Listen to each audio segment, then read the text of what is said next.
मैं डॉक्टर विजय अग्रवाल, प्राध्यापक शासकीय छत्तीसगढ़ महाविद्यालय रायपुर। आज आपको सामग्री लागत नियंत्रण और उसकी धारणा एवं तकनीक के विषय में जानकारी दे रहा हूँ।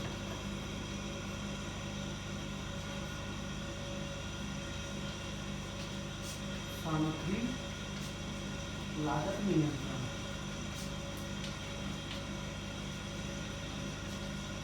धारणा एवं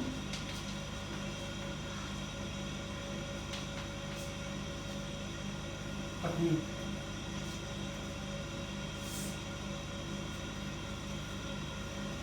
जैसा कि हमने पहले जाना है कि सामग्री एक महत्वपूर्ण तत्व है जो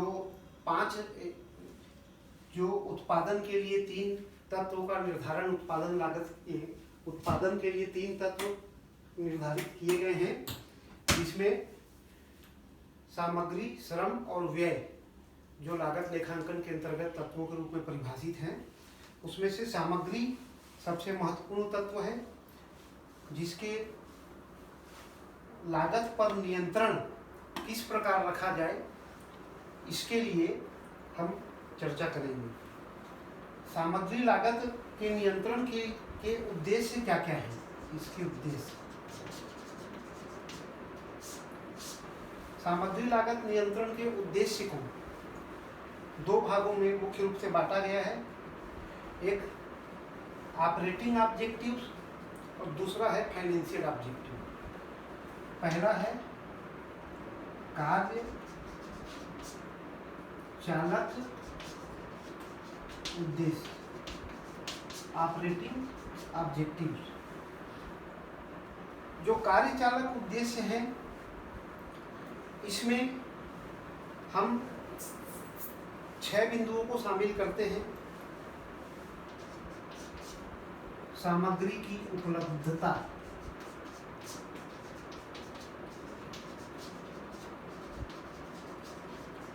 हमारे पास कच्ची सामग्री पर्याप्त मात्रा में निरंतर उपलब्ध रहे, ये ऑपरेटिंग ऑब्जेक्टिव इसका है।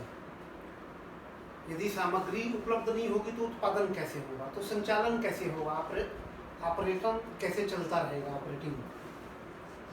दूसरा है क्षय को रोकना, सामग्री का किसी भी तरह का वेस्टेज ना हो, उसको रोकना सामग्री लागत नियंत्रण के लिए एक ऑपरेटिंग ऑब्जेक्टिव है। तीसरा है निर्माणी कार्यकुशलता को प्रोत्साहन।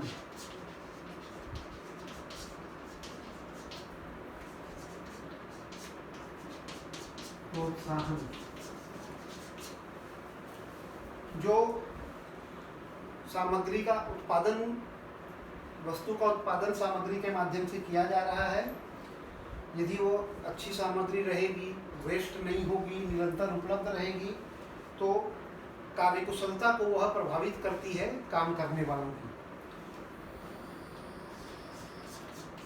चौथा, ग्राहकों की अच्छी सेवा।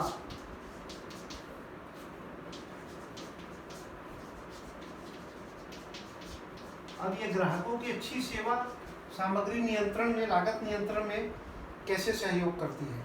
तो ग्राहकों को यदि सामग्री की लागत नियंत्रित रहेगी तो उत्पादन की लागत नियंत्रित रहेगी। उत्पादन की लागत नियंत्रित रहेगी तो ग्राहकों को सामान बेचने की लिए जो मूल्य होगा वह भी न्यूनतम होगा। इसलिए ग्राहकों को भी अच्छी सेवा प्रदान करने के उद्देश्य से ऑपरेटिंग ऑब्जेक्टिव में सामग्री की लागत का नियंत्रण आवश्यक है। और विभिन्न स्तरों का निर्धारण,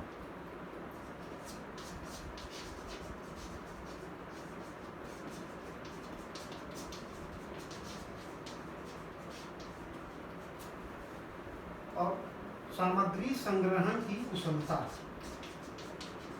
सामग्री संग्रहण की कुशल व्यवस्था।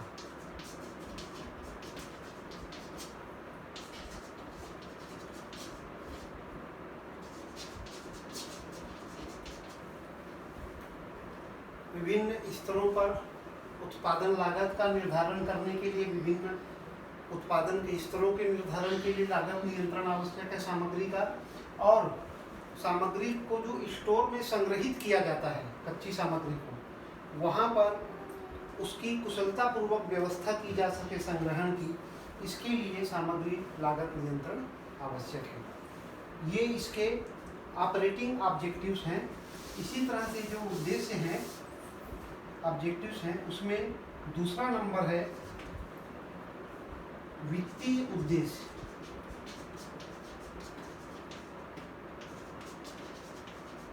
Financial objectives. वित्तीय उद्देश्यों के अंतर्गत कहता है पहला, अनुकूलतम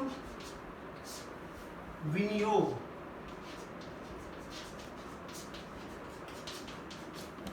सामग्री के क्रय, भंडारण और उपयोग में जो धन कंपनी के द्वारा लगाया जाता है वो ऑप्टिमम हो, न कम हो न ज़्यादा हो। ज़्यादा लगाएंगे तो लागत बढ़ेगी और कम लगाएंगे तो सामग्री कभी न कभी आपके उत्पादन के संचालन को प्रभावित करेगी, क्योंकि कभी ऐसी स्थिति आ सकती है कि सामग्री उपलब्ध ना हो। इसलिए ऑप्टिमम इन्वेस्टमेंट के लिए हमको किस स्थिति में जाना है उसको जानना उद्देश्य है। सामग्री की लागत न्यूनतम हो।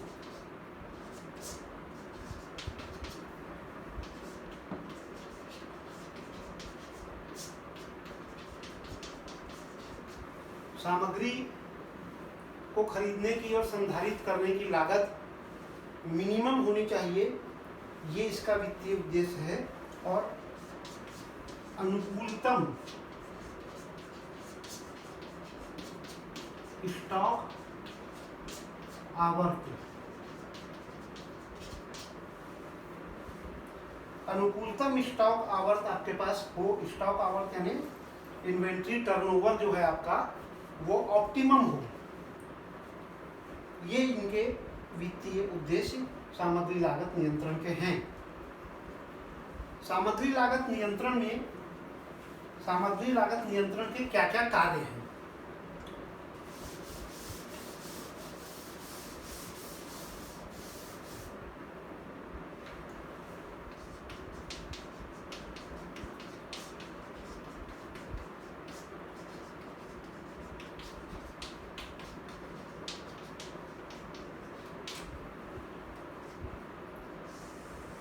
सामग्री लागत नियंत्रण के क्या क्या कार्य हैं? इसके कार्यों को मुख्य रूप से 7 बिंदुओं में बांटा गया है। पहले बिंदु के अंतर्गत उत्पादक कार्य की पूर्ति के लिए कच्चे माल को पर्याप्त मात्रा में रखना।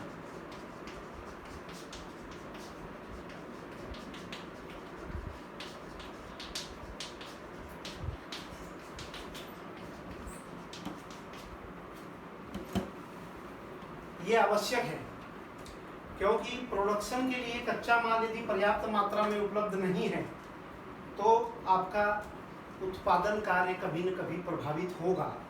और इसीलिए मटेरियल कंट्रोल का कार्य है कि आपके पास कच्चा माल पर्याप्त मात्रा में उपलब्ध हो।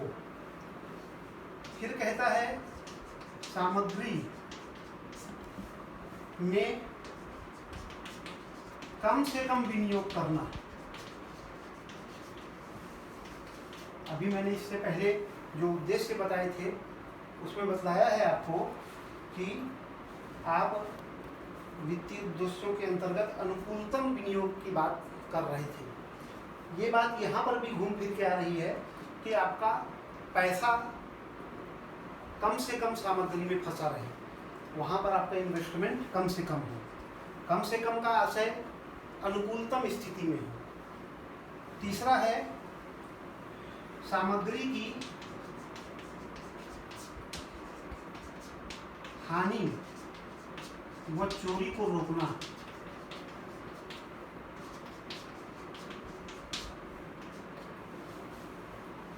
मैंने आपको बताया था कि उद्देश्यों के अंतर्गत जो ऑपरेटिंग ऑब्जेक्टिव्स हैं उसमें मैंने बताया था कि सामग्री के क्षय को रोकना। क्षय भी एक तरह की नुकसान या हानि ही है, और किसी भी तरह का मटेरियल लॉस मटेरियल कंट्रोल के कार्यों में है कि मटेरियल लॉस ना हो और ना ही किसी भी तरह से सामग्री की चोरी हो। फिर कहता है स्टोर का पर्याप्त लेखा रखना।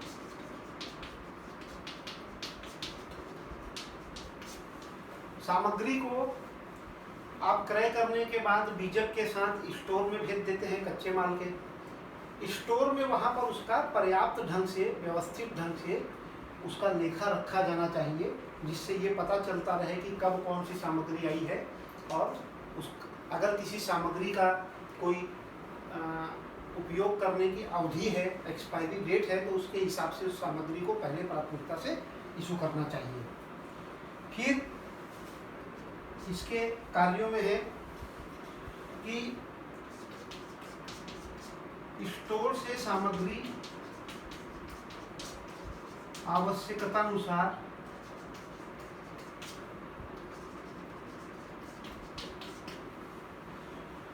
निकाली जा सके। स्टोर में सामग्री को इस ढंग से रखें कि उसको आपको जैसे जैसे आवश्यकता हो आप उसको निकाल सकें। आप स्टोर में अव्यवस्थित ढंग से सामग्री रख देंगे जो तो पहले की आई हुई सामग्री पीछे के तरफ दबी हुई पड़ी रह जाएगी, और उनकी एक्सपायरी डेट खत्म होने पर या खराब होने पर वो फिर जो इसके जो कार्य हैं, सामग्री की हानि ना हो, क्षय ना हो, उस उद्देश्य को, उस कार्य को पूरा नहीं कर पाएंगे। तो इस प्रकार से रखें कि सब आपको व्यवस्थित ढंग से जानकारी में हो और आवश्यकता अनुसार उसको निकाल सकें। इसके बाद उचित समय और रीति के अनुसार सामग्री का हस्तांतरण।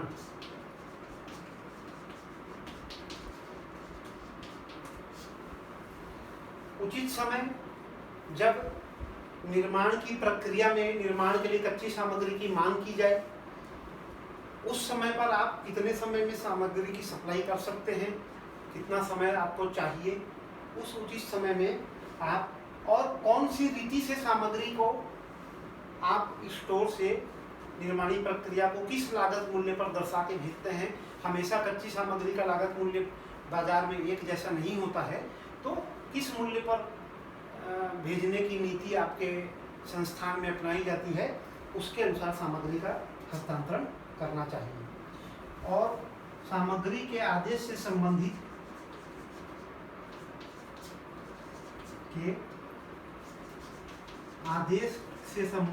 संबंधित पूरे लेखे रखना। कब कब सामग्री कितनी कितनी मात्रा में मंगाई जा रही है, कितनी कितनी मात्रा में निर्गमित की जा रही है, कब कितनी मात्रा में हमने आदेश दिया तो आदेशित मात्रा पूरी प्राप्त हुई या नहीं हुई, इन सभी बातों के पूरे लेखे रखना इसके अंतर्गत सामग्री नियंत्रण का कार्य है। सामग्री नियंत्रण के अंतर्गत, सामग्री नियंत्रण के इन कार्यों में इस बात को ध्यान रखिए कि कच्चे माल की पर्याप्त मात्रा होनी चाहिए। क्यों? क्योंकि यदि स्टोर में कच्चा माल नहीं होगा तो निर्माण की प्रक्रिया को सामान दिया नहीं जा सकेगा, और जब सामान नहीं दिया जा सकेगा तो वहाँ पर उत्पादन कार्य रुक जाएगा। वैसी स्थिति में जो ऐसी लागतें, स्थिर लागतें जो अनअवॉइडेबल कास्ट है, वो बढ़ती चली जाएंगी। और सामग्री में आप कम से कम पैसा विनियोग करें, यानी इस ढंग से सामग्री की क्रय हो कि उसका टर्नओवर बराबर चलता रहे और उसमें पैसा कम से कम विनियोग करना पड़े तथा सामग्री का किसी भी तरह से क्षय न हो। ठीक है, अब इसके बाद हम आगे बढ़ते हैं। सामग्री नियंत्रण की पद्धतियाँ क्या क्या हैं।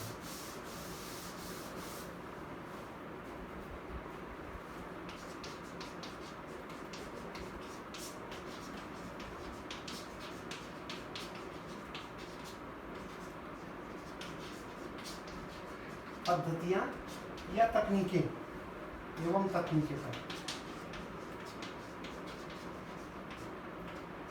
कौन कौन सी तकनीकें और पद्धतियाँ हैं सामग्री नियंत्रण के लिए।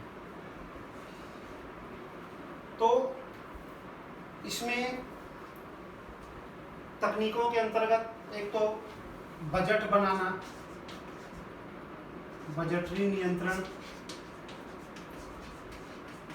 सामग्री के लिए हम कितनी सामग्री का क्रय किया जाएगा उसकी मात्रा और मूल्य दर्शाते हुए बजट बना के रखें और तदनुसार सामग्री को क्रय करें और बीच बीच में बजट से मिलान करें।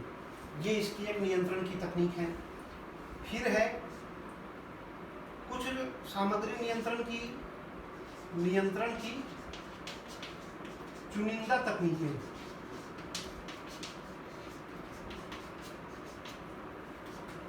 इसके अंतर्गत कई अलग अलग तरह के मॉडल सामग्री नियंत्रण के बताए गए हैं।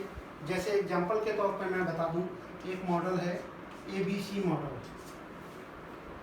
सामग्री नियंत्रण का ABC मॉडल, स्टोर का लेखा रखने का ABC मॉडल। तो इसमें ABC मॉडल में क्या किया जाता है, जो ज़्यादा उपयोग होने वाली सामग्री है उनको A कैटेगरी में दर्ज करके उसका लेखा रखा जाता है, जो मध्यम उपयोग वाली सामग्री है उसको B कैटेगरी में दर्ज करके रखा जाता है, और जो कम उपयोग वाली सामग्री है उसको C कैटेगरी में दर्ज करके रखा जाता है। तो इस तरह से ये एक मॉडल है। इसी तरह से और विद्वानों के द्वारा दर्शाए गए मॉडलों को नियंत्रण की चुनिंदा तकनीकों के अंतर्गत बताया गया है। फिर तीसरा आता है जो कि है मितव्ययी आदेश मात्रा।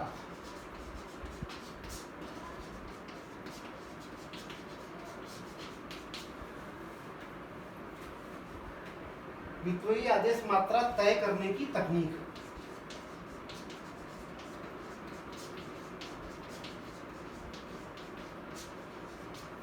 मितव्ययी आदेश मात्रा यानी इकोनॉमिक ऑर्डर क्वांटिटी, इसके अंतर्गत हम यह तय करते हैं कि हमको किस मूल्य पर साल भर में सामग्री कितनी मिलेगी, निरंतर उसकी सप्लाई होगी कि नहीं, सामग्री को बार बार ऑर्डर देने की ऑर्डर लागत क्या होगी, उनको केयरिंग कास्ट यानी रख रखाव करने की लागत क्या होगी।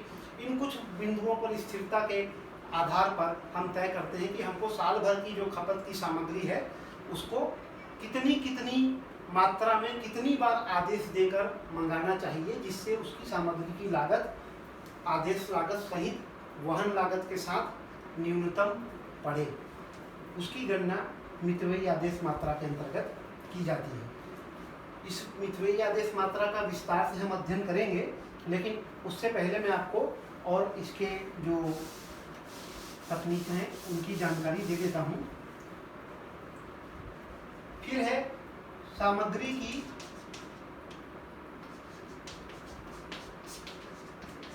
विभिन्न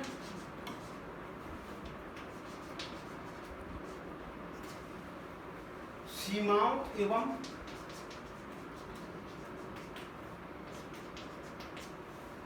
स्तरों को निर्धारित करना।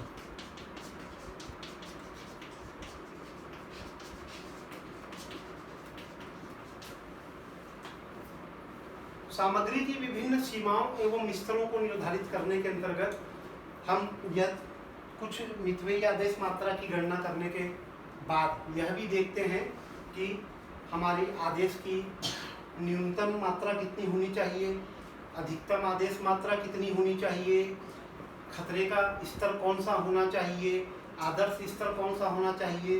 इन सब स्तरों की गणना करने के लिए हम इस विधि का प्रयोग करते हैं। इसके अंतर्गत भी पूरे विस्तार से हर स्तर की जानकारी आपको दी जाएगी। फिर है निरंतर स्टॉक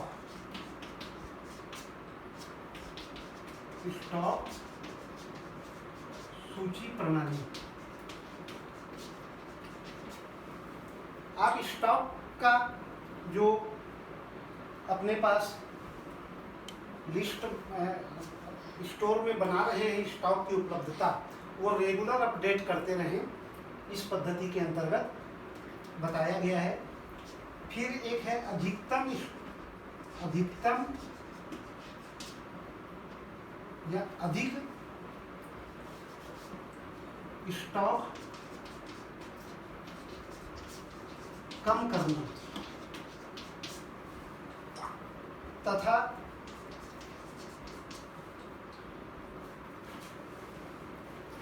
जो ज़्यादा यानी अन्य उपयोग में आने वाली सामग्री का पता करें।